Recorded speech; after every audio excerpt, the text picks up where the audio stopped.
வணக்கம், 8 நம்பர் தலைவர் பேசுகிறேன்.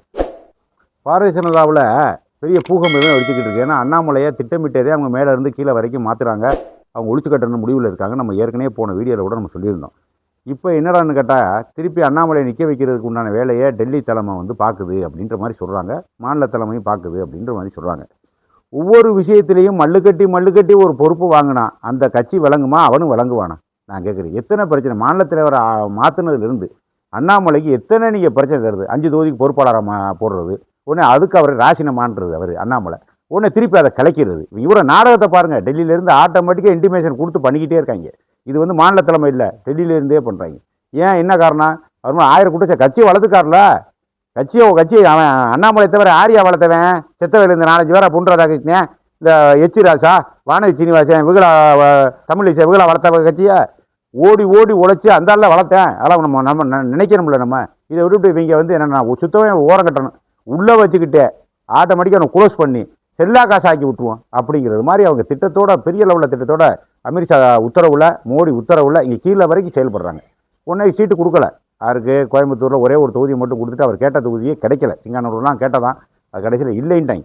கடைசி இல்லைன்னு இன்றைக்கி போய் பாரதிய ஜனதா அலுவலகத்தில் அண்ணாமலையுடைய ஆதரவாளர்களோ யாரோ போய் உள்ளே போய் உட்காந்துட்டாங்க. யார்? கமலாலயத்தில் போய் சீட்டு அண்ணாமலை கொடுத்தாதே நாங்கள் இங்கேருந்து போவோம் அப்படின்னு சொல்லிட்டாங்க. நான் அண்ணாமலைக்கு சொல்கிறேன், அண்ணாமலை ஆதரவாளருக்குன்னு சொல்கிறேன், நீ சீட்டே வாங்கிடுற, ஜெயிச்சும் புடுற. ஒரு உதாரணத்துக்கு கோயம்புத்தூரில் ஏதோ ஒரு தொகுதி வாங்குற, நீ ஜெயிச்சும் புடுற. எம்எல்ஏ வச்சு என்ன செய்ய முடியும்னு நீங்கள் நினைக்கிறீங்க? என்ன செய்ய முடியும்? உங்களை ஆட்டோமேட்டிக்காக ஓரம் கட்டி ஒழிச்சு கட்டுறன்னு நினைக்கிறாங்க பாரதிய ஜனதா தலைமையை. அப்போ ஒரு எம்எல்ஏ மல்லுக்கட்டி ஒவ்வொரு பதவியாக நீங்கள் வாங்கி அங்கே என்னத்தை சாதிக்க போறியோ, உங்களால் என்ன சாதிக்க முடியும்னு நினைக்கிறீங்க நீங்கள்? எனக்கு ஒன்றும் புரியலை. எல்லாத்துக்கும் புரியுதா? உங்களுக்கு புரியுதா புரியலையான்னு தெரியல. இப்போ எம்எல்ஏ வாங்கிடுறியே, ஜெயிச்சிருக்கீங்க, திருப்பி எம்எல்ஏ சட்டசபைக்குள்ளே போகணும்ல, அங்கேயே உங்களை தூக்கி கடைசி சேரில் போட்டுருவாங்க. அப்போ உங்கள் கட்சிக்குள்ளே இருக்கக்கூடிய ஒரு பதவிக்கு கொரோனாவோ கிரணாவோ அல்ல பாரதிய ஜனதாவில் யாரோ ஒரு ஆள் தலைமை நடத்துறதுக்கு அங்கேயே உங்களுக்கு பொறுப்பு கிடையாது, அங்கேயே நீங்கள் உங்களுக்கு கடைசியில் போட்டாங்க. அப்போ திருப்பி நீங்கள் எம்எல்ஏ பதவி ராஜினாமா பண்ணணும். எம்எல்ஏ பதவி ராஜினாமா பண்ணி உங்களை தனி கட்சி தொடங்கணும், திருப்பி வேறு கட்சிக்கு போகணும். இதுதான் நடக்குது. இதை விட்டுவிட்டு சும்மா தேவையில்லாமல் போட்டுக்கிட்டு ஒரு கட்சி 2 சீட்டுக்காக அவரை நீங்கள் எம்எல்ஏ பண்ணுறதுக்காக நீங்கள் ஏன் வெட்டியில் மல்லு கட்டுறீங்க? இது எதுக்கு வெட்டியில் மல்லு கட்டி எதுவும் ஆக போதா? சுத்தமாகவே ஒரே ஒரு விஷயம் தான். இப்போ உங்களுக்கு இருக்கக்கூடிய ஏற்கனவே உங்கள்கிட்ட இருக்கக்கூடிய ஆதரவு வளையத்தை பூரா விட்டுவிட்டீங்க. உங்கள்கிட்ட இருந்த மாசு பூரா இப்போ ஏற்கனவே குறைச்சி ஒன்றுமுலாம் ஆக்கி விட்டாங்க. இப்போதைக்கு இப்போ திருப்பி இந்த தேர்தலோடு உங்களை சப்ஸ்டார்ட் பண்ணி குழியை தோண்டி அப்படியே அண்ணாமலைங்கிற பேரே வரக்கூடாதுன்னு புதைச்சிருவோம் அப்படின்ட்டாங்க. அது இதுதான் வேலை பார்த்துக்கிட்டு இருக்காங்க அவங்க. நீங்கள் நினைக்கிறீங்க கம்முன்னு இருக்கீங்க, அது உங்களுக்கும் தெரியும், அது வேறு விஷயம். ஆனால் இப்போ உங்களுக்கு கடைசி ஒரு சான்ஸ் வந்திருக்கு. உடனடியாக வேணாம், அது கொடுத்தாலும் தூக்கி எறிஞ்சிட்டு எம்எல்ஏ பதவி எனக்கு வேணாம், இந்த பதவி வேணாம். ஏன்னா வானதி சீனிவாசனோட நான் எந்த அளவில் மட்டம்? நீங்கள் கேட்கக்கூடிய கேள்வி. மதுரையில் பேராசிரியர் தவிர நான் எந்த வகையில் மட்டம்? ஓரளவு கேளுங்க. இங்கே இருக்கக்கூடிய 27 பேருக்கு சீட்டு கொடுக்குறீங்களா? 27 பேரில் எந்த வகையிலையா மட்டம்? ஏன் எனக்கு சீட்டு கொடுக்குறேன்னு கேளுங்க. அவன் ஒரு காரணம் சொல்லுவேன், சொல்ல மாட்டேன், இல்லைன்னா மூடு மந்திரமாகவே பேசுவாங்க. நிற்கவும் மாட்டி, மயிரை புடுங்க மாட்டி, ராசினா பண்ணிட்டு போய வெளியே போய் கட்சி விட்டு 234 தொகுதி நீ ஒரு ஆளுன்னு பாட்டியா? உனக்கு ஆள் இருக்குல்ல? நீ யோசிக்கிறா பாரதிய ஜனதாவில் வாழ முடியாத நாட்டில்?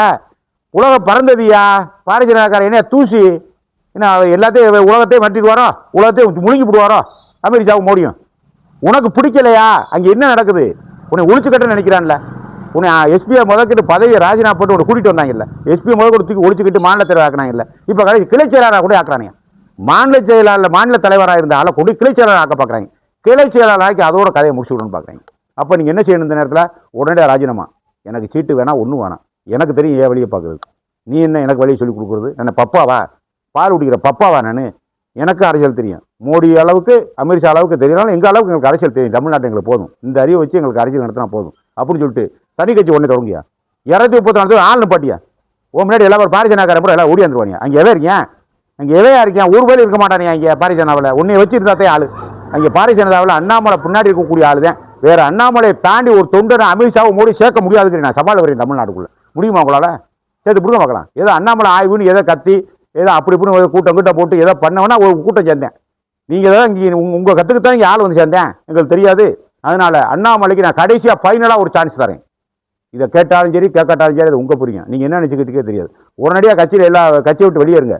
எம்எல்ஏ பதவி வேணா, ஒன்றும் எம்எல்ஏ பதவி வச்சு என்ன செஞ்சிட முடியும்? அது பிரதமர் பதவி தூக்கி எறிஞ்சு வந்துக்கிட்டு இருக்கேன், ஒன்றுமே செய்ய முடியலன்னு. சாதாரண எம்எல்ஏ பதவி வாங்கி கோயம்புத்தூர் நின்று ஜெயிச்சு அங்கே என்ன சட்டசபையை தலையில் ஆக்கிடுவீங்களோ, காலை கட்டி போட்டுருவாங்க அவங்க. ஒரு பிட்டு கிளைச்சலாளர் ஒரு பஞ்சாயத்து போர்டில் மெம்பர் செயல்படுற அளவுக்கு அவங்க செயல்பட விட மாட்டாங்க பாருங்க. எம்எல்ஏ ஆனாலும் சாதாரண விஷயம் கிடையாது. அதனால் தூக்கி எறிஞ்சிட்டு அந்த கட்சி வேணாம், அந்த எம்எல்ஏ பதவி வேணாம், எனக்குன்னு ஒரு ரூட்டு, எனக்குன்னு ஒரு பாதை, எனக்குன்னு கொச்சி நான் பார்த்துக்கிறியான்ட்டு வெளியே வாயா. 234 தொகுதி ஆளை போடியா. ஒரு தொகுதி நீ ஒரு 10,000 ஓட்டு 15,000 ஓட்டு கண்டிப்பாக வாங்கலாம். அப்போதான் பாரிசனாக்காரனுக்கு தெரியும். அது பாட்டுக்கு யாரையும் போட்டு பண்ணிக்கிறேன், கட்சியை வளர்த்துக்கிறேன். என்ன பண்ணிடுவாரு? நயினார் நாகேந்திரன் முன்னாடி கோடி பேர் போறானா? நயினார் நாகேந்திரனுக்கு நல்ல பேரே கிடையாது. நயினார் நாகேந்திரன் ஒரு கட்டத்தில் ஏற்கனவே திமுகவுக்கு பக்கம் போனவர். ஏதோ ஸ்டாலினா பார்த்து வேணாம்ட்டார். வேணாம், மத்திய சர்க்காரோட இணைஞ்சு போகணும் வேணாம்ட்டார். இப்போ திருப்பி ஆட்டோமேட்டிக்காக இப்போ அவர் அதிமுகவில் போயிடுவார். யார் இங்கே இருக்கக்கூடிய கோஷ்டி சண்டை நயினாருக்கும் பிடிக்கல. ஓவரான கோஷ்டி சண்டை என்ன நடக்குதுன்னு அவங்களுக்கு தெரியல. மேல்மட்டது கீழ்மட்டம் வரைக்கும் சரியில்லாதவங்க பாரிசனாவில். அதனால ஒழுக்கா மரியாதை நீங்கள் தூக்கி விட்டுருங்க. அவர் நயினார் நாகேந்திரன் ஜெயிக்கிறாரு, தோக்குறாரு, சாகுறாரு, பொழைக்கிறாரு, இது நம்ம உங்களுக்கு வேலை இல்லை. உடனே வெளியேறுங்க. 234 தொகுதி ஆள் போடுங்க. ஒவ்வொரு தொகுதிக்கு 20,000 ஓட்டு 15,000 ஓட்டு வாங்கலாம். நம்மளை வாழ்க்கை வெட்டி ஆக்கிறார். இது உங்கள் கையில் பந்து வந்திருக்கு, கடைசி பந்து இதுதான் உங்களுக்கு. அவரை பந்து வராது, வீசுறதுக்கு ஆள் வர மாட்டேன், உங்கள் கதை முடிஞ்சு.